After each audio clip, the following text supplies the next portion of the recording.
दोस्तों आज एक बार फिर मुनकर इस्लाम और दुश्मनान रसूल सल्लल्लाहु अलैहि वसल्लम की यलगार हुई है, और वो जो हमेशा से हुई इस्लाम को मिटाने और अज़मत रसूल सल्लल्लाहु अलैहि वसल्लम को नाउज़ुबिल्लाह निशाने बनाने के लिए नाकाम कोशिशों में मसरूफ़ रहते थे, वो आज एक बार फिर हमलावर हुए हैं। और ये हमला किसी यूरोपीय या मगरबी मुल्क से नहीं हुआ, बल्कि हिंदुत्व की हामी मोदी हुकूमत के भारत में हुआ। मगरब और यूरोपीय ममालिक में आज़ादी इजहार राय के नाम पर इस्लाम के मुखालिफ और बुरगज़ीदा मुक़द्दस हस्तियों से मुतल्लिक़ तौहीन अमेज़ बयानात पर इस्लामी ममालिक बिलखसूस पाकिस्तान में अवाम की जानब से सख्त रद्दअमल और एहतजाज किया जाता रहा। लेकिन ये रूह सयाह कभी गुस्साखाना खाके, कभी किसी बुरगज़ीदा हस्ती की ज़िंदगी पर फिल्म बनाकर या कोई तौहीन आमेज़ बयान देकर मुसलमानों में इश्तियाल अंगेज़ी फैलाने का बायस बन रहे हैं। गुज़श्ता दिनों नामूस रसालत पर हमला करने की नापाक जसारत भारत में हिंदुत्व की हामी मोदी की जमात के अरकान ने की, तो पाकिस्तान समेत तमाम इस्लामी ममालिक ने सख्त रद्दअमल देते हुए भारत से सिफारती सतह पर एहतजाज किया। भारत में मोदी के बरसर इक़्तिदार आने के बाद अक़लियतों बिलखुसूस मुसलमानों पर अरसा हयात तंग किया जा रहा, और भारतीय जनता पार्टी की पॉलिसियों ने भारत में मज़हबी मुनाफरत और अदम बर्दाश्त को हवा दी है। हिंदू इंतहा पसंद कभी किसी मस्जिद को ढाने पर तुल जाते हैं, कभी मुसलमानों के लिए गाय का गोश्त खाने पर पाबंदी का मुतालबा किया जाता है, और कभी हिजाब को मसला बनाकर मुसलमानों को बुग़्ज़ अनाद का निशाना बनाया जाता है। भारत में मुसलमानों को मुआशी और हर लिहाज से पिस्ती में धकेलने की कोशिशें की जा रही हैं, और इंतहा पसंद हिंदुओं को बीजेपी की खामोश हिमायत हासिल है।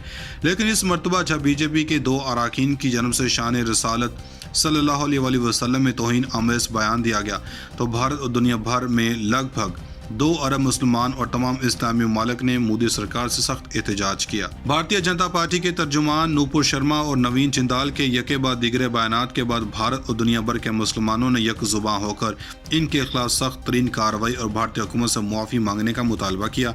जिस दिन से ये वाक़या हुआ है, किसी न किसी सतह पर दुनिया भर में एहतजाज जारी है। खलीजी और अरब ममालिक समेत पाकिस्तान, भारत, ईरान, अफगानिस्तान, मिस्र, तुर्की, बांग्लादेश समेत दीगर ममालिक में मुसलमान गैरत ईमानी का मुजाहरा करते हुए इसके खिलाफ सड़कों और भरपूर एहतजाज कर रहे हैं। यूरोपीय, अफ्रीका और अमेरिका में भी जहाँ जहाँ मुसलमान बसते हैं, वहाँ भी मुसलमानों की जन्म से एहतजाज हो रहा है। भारत की बात करें तो वहाँ मुख्तलिफ रियासतों और तमाम बड़े शहरों में मुसलमान एहतजाज के लिए निकले, लेकिन इन पर पुलिस टूट पड़ी और वहशियाना तशद्दुद किया, जिसमें दर्जनों मुजाहिरीन जख्मी और मुतअद्दिद जान से गए। पुलिस ने कई शहरों में न सिर्फ मुसलमानों को गिरफ्तार करके इन पर बदतरीन तशद्दुद किया, बल्कि इन पर झूठे इल्ज़ामात में मुकदमात बनाकर घरों को भी मिसमार कर दिया।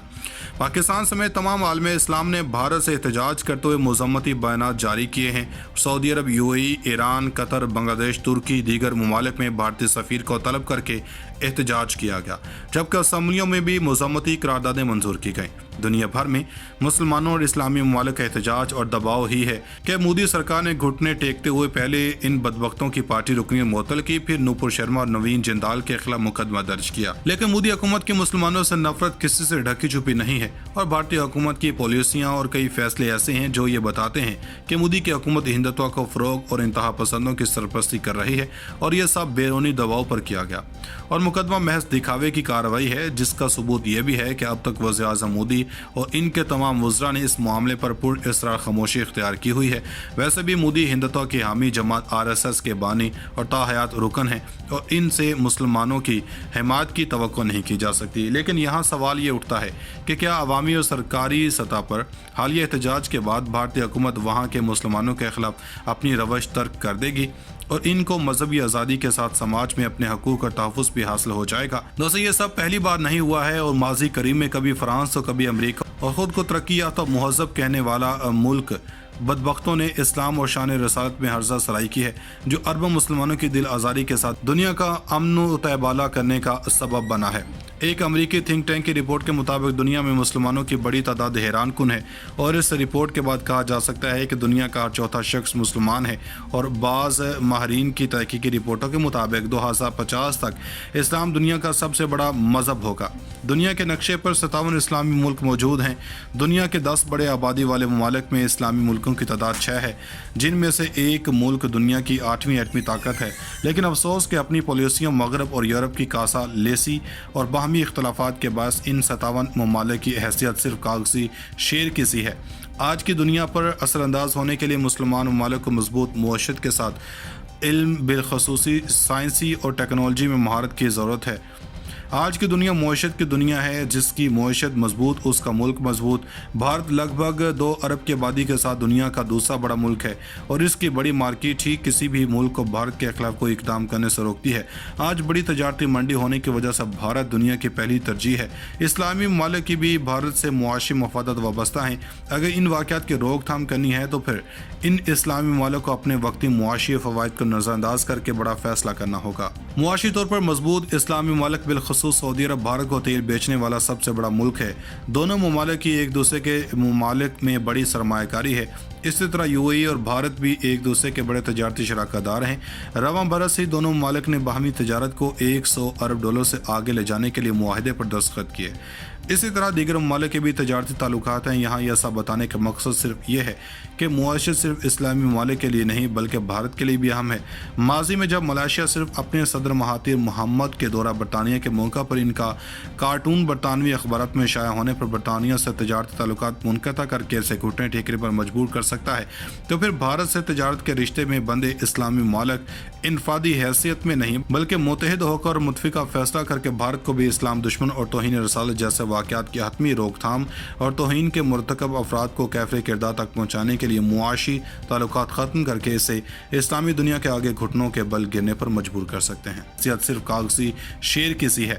آج کی دنیا پر اثر انداز ہونے کے لیے مسلمان ممالک کو مضبوط معیشت کے ساتھ علم بالخصوصی سائنسی اور ٹیکنالوجی میں مہارت کی ضرورت ہے۔ آج کی دنیا معیشت کی دنیا ہے، جس کی معیشت مضبوط اس کا ملک مضبوط۔ بھارت لگ بھگ 2 ارب کی آبادی کے ساتھ دنیا کا دوسرا بڑا ملک ہے اور اس کی بڑی مارکیٹ ہی کسی بھی ملک کو بھارت کے خلاف کوئی اقدام کرنے سے روکتی ہے۔ آج بڑی تجارتی منڈی ہونے کی وجہ سے بھارت دنیا کی پہلی ترجیح ہے۔ اسلامی ممالک کی بھی بھارت سے معاشی مفادات وابستہ ہیں۔